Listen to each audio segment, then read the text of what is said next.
everyone. This is welcome to IoT Coffee Talk At the Wynn. at the Wynn. Fabulous Las Vegas. Yes, fabulous. We're Cheers, here. cheers, my friend. Cheers. Absolutely. It's all about the vino, isn't it? Yeah, and we're here the day before AWS's big event, which is reInvent 2025. We're And here to reinvent the wheel.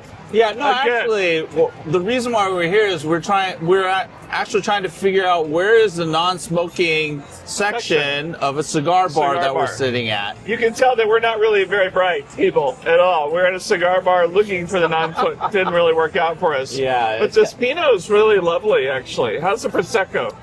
It's bubbly and it has alcohol in it. So Excellent. that's all you need, bubbles and alcohol. Excellent. So yeah, wow, crazy. It's going to be a crazy week. I think so. It's going to be I really think so. packed. What do you think we're going to learn about?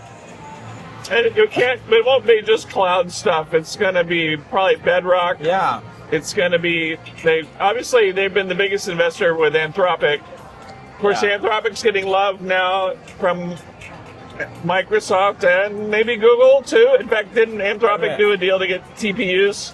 TPUs. From Yeah, Google? something like they're 600,000. It's like $1 million total. 600,000 through GCP, and then they're going to, I guess, buy 400,000 from Google to install in their own data centers, which, Yeah. in my view, is more like what Microsoft is doing by not building out data centers of their own to that extent, Yeah. and then offloading all that capex to CoreWeave or other Sure, neo clouds, right? You don't want Yes. this stuff on your books. Vulture, there's a few of them out there now. Yeah. They're getting backed by different bigger players, right? Nibius and Yeah, that's right. Yeah. So, I mean, it's interesting that why they would split, right? Instead Yeah. of just Google providing that capacity under GCP. Right. But it's like all these funky arrangements Yeah. that I think, Absolutely. I don't know. For me, it continues to raise my eyebrows because, if this stuff is so great, why, like the infrastructure stuff, why don't you just own it? Why are you going to sell it if you're GCP or if you're Google? Right. It's got to be good business. Own it. Because if I was Google, I wouldn't want to get into the business of selling racks Yeah. and getting into hardware. That's Yeah. like weird. Yeah, it is weird. They have a very high margin advertisement based business. Yeah. Right? Right. Huge margins. Why would you want to get into NVIDIA's business? I know. Especially if you're going to be delivering that at a lower margin, more commoditized price point. You know what I'm saying? How are we going to help all these companies host their own stuff, their own AI? How are we going to help them do that? What kind of infrastructure are they going to have to buy to do this?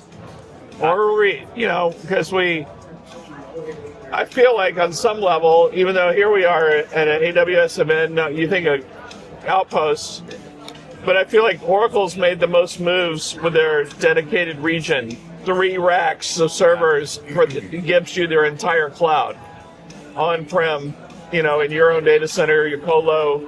Of course, I hear, and it's kind of the pay-as-you-go. It's kind of like the OpEx deal.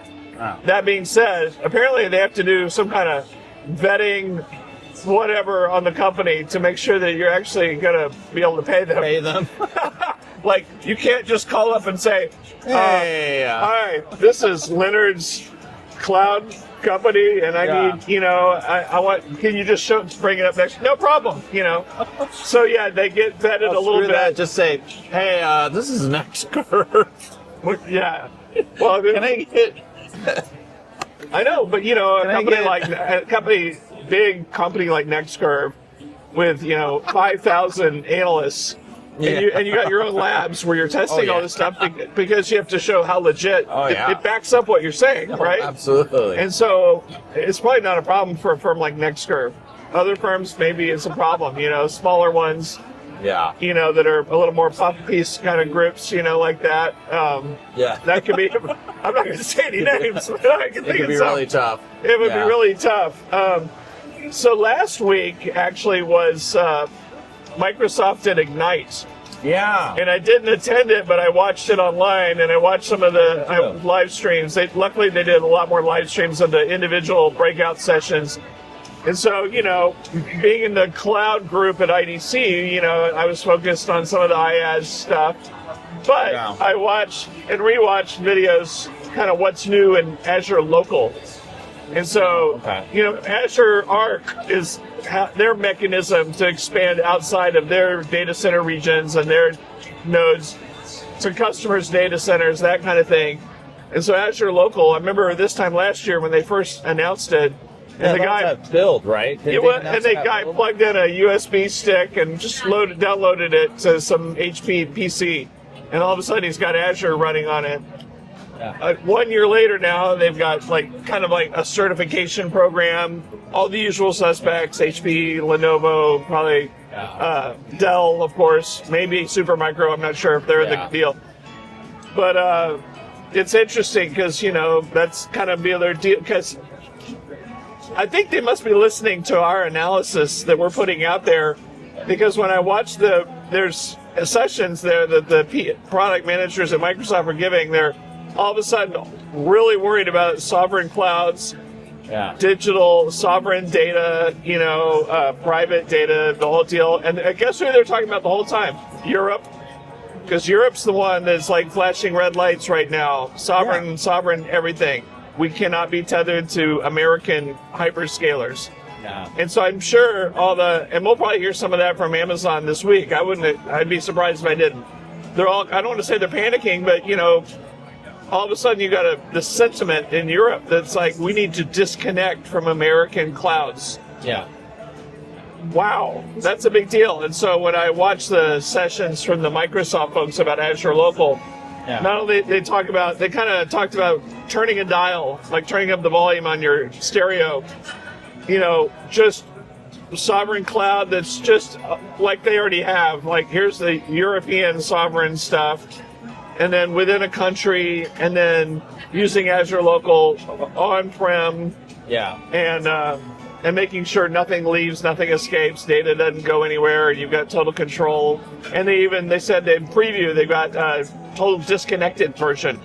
Yeah. Total air gap. Total air gap. Well, people are asking for it, so you know, that's. Well, you know, like even the DoD stuff. I mean, they're all asking for air gaps. The whole what's that new project that government project for the AI? All right, we got to sign off. We just got kicked out. We just got kicked out of a bar. All right. So even though we're filming outside of the bar, you know, if you go that way and down the escalator, you get to Steve Wynn Steakhouse. Yeah. All right. So we'll see you next time. Take care, guys.